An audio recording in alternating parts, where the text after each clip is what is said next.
बिस्मिल्लाहिर्रहमानिर्रहीम। और याद करो जब मूसा ने अपनी कौम से कहा, यकीनन अल्लाह तुम्हें अम्र कर रहा है कि एक गाय को ज़िबा करो। एक बंदा कत्ल हो गया था और कातिल ने अपने मुखालिफ कबीले के इलाके में जाके उसकी लाश फेंक दी। अब मसला बन गया किसने कत्ल किया, कन्फ्यूजन हो गई।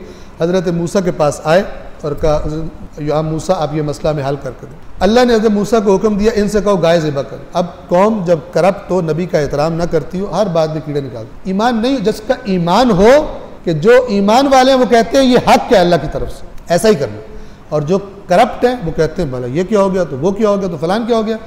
हज़रत मूसा ने कहा गाय ज़िबा करो। इन्होंने हज़रत मूसा से क्या कहा, मूसा इतना संजीदा मामला है, आप मजाक कर रहे हैं, आपको बात ही नहीं समझ आ रही। अतत्तखिज़ुना हुज़ुवन, हमने आपसे गंदम मांगी, आप हमें चने जवाब में दे रहे हो। हमने कहा बंदा कत्ल हो गया, आप गाय ज़िबा करने की बात में कोई लिंक है इस बात में, तू हमसे मजाक कर रहा है। क़ाला, हज़रत मूसा ने फरमाया, मैं अल्लाह की पनाह मांगता हूँ कि मैं जाहिलों में शामिल हो जाऊँ मजाक करके। संजीदा मामलों में मजाक की बातें करके ये तो जाहिल करते हैं। मैं अल्लाह की पनाह मांगता हूँ कि मैं जाहिलों में हो जाऊँ।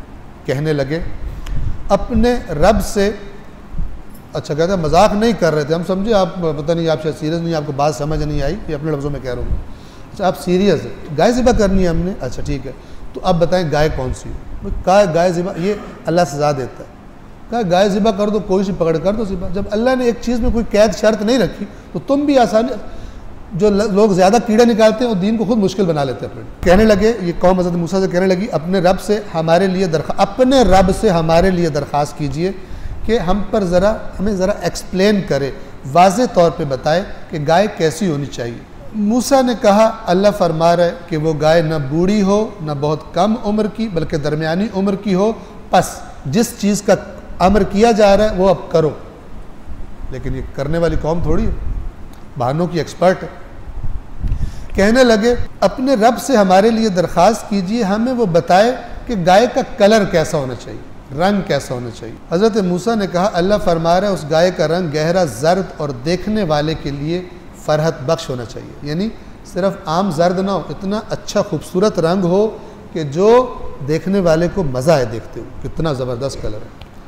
अब इन्होंने कोई भी गाय ज़िबा कर सकते थे, लेकिन एंड में क्या हुआ, किस गाय पे पहुंचे कि जो सिर्फ एक ही थी। और उसके मालिक ने फिर कहा मैंने तो नहीं बेचनी।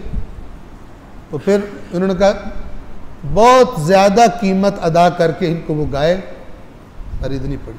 हालांकि कोई भी गाय शुरू में ज़िबा कर देते तो मसला हल हो जाता। तो उन्होंने दोबारा कहा अपने रब से फिर दरख्वास्त कीजिए वो हमें बताए कि गाय कैसी हो। इन बातों से हमें समझ नहीं आ रही है, गाय ये तो बहुत सारी गायें मिलती जुलती मिक्स हो गई हम पर, आप हमें बताएं अगर अल्लाह ने चाहा। लफ्ज़ क्या है, इंशाअल्लाह।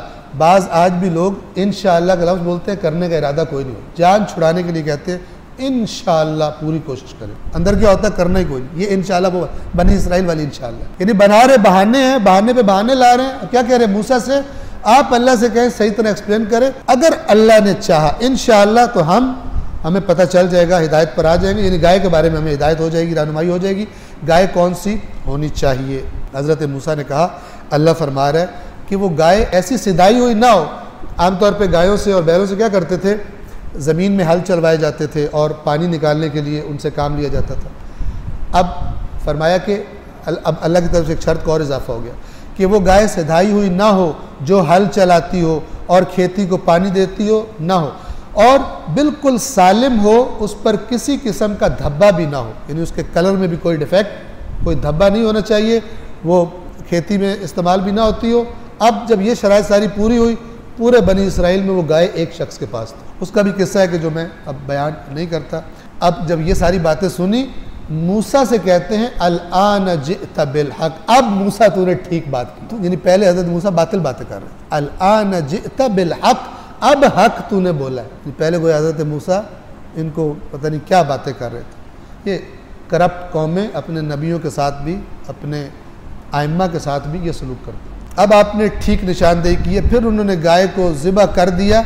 अल्लाह फरमा रहा है हालांकि करने वाले नहीं थे, कर दिया हालांकि करने वाले नहीं थे। यानी उनका जो मिजाज था वो ये था कि अगर उनका कोई बस चलता तो गाय ज़िबा न करते। उन्होंने पूरा जोर लगाया। और याद करो जब तुमने एक शख्स को कत्ल कर डाला, अब ये रीज़न बाद में आ रहा है, दास्तान पहले रीज़न उसका बाद में, याद करो जब तुमने एक शख्स को कत्ल कर डाला, फिर एक दूसरे पर उसका इल्ज़ाम लगाने लगे, लेकिन जो बात तुम छुपा रहे थे अल्लाह उसे ज़ाहिर करने वाला था। तुम कैसे छुपा लेते जिसको अल्लाह ज़ाहिर करने वाला हो? अल्लाह उसको ज़ाहिर करने वाला था। तो हमने कहा गाय का एक हिस्सा इसके जिस्म पर मारो। अल्लाह जिसको चाहे जिससे लिंक कर दे, वो असबाब का भी खालिक है। वो चाहे तो सूरज के ज़रिए गर्मी कर दे, चाहे तो बग़ैर सूरज के गर्मी कर दे, उसकी मर्ज़ी है। खालिक के असबाब है, असबाब का मोहताज नहीं। अब जब गाय ज़िबा कर दी गई तो कहा गया कि इस गाय के गोश्त का एक टुकड़ा, ये जो मकतूल है जिसको कत्ल किया गया, इसकी लाश पर दे मारो। तो वो टुकड़ा ज़ाहिर दे मारा गया। उसका तज़किरा कुरान ने नहीं किया, अगली बात का तज़किरा किया है जिसमें कुरान का काम नसीहत करना है, हिदायत करना है। क्या फरमाया?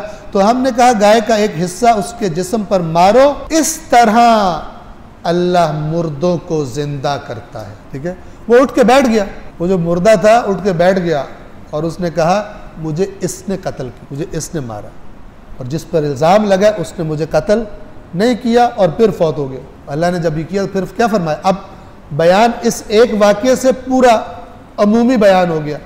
इस तरह अल्लाह मुर्दों को ज़िंदा करता है और तुम्हें अपनी निशानियां दिखाता है, शायद तुम अक्ल से काम ले लो, शायद अक्ल इस्तेमाल कर लो और खुदा की इताअत में आ जाओ।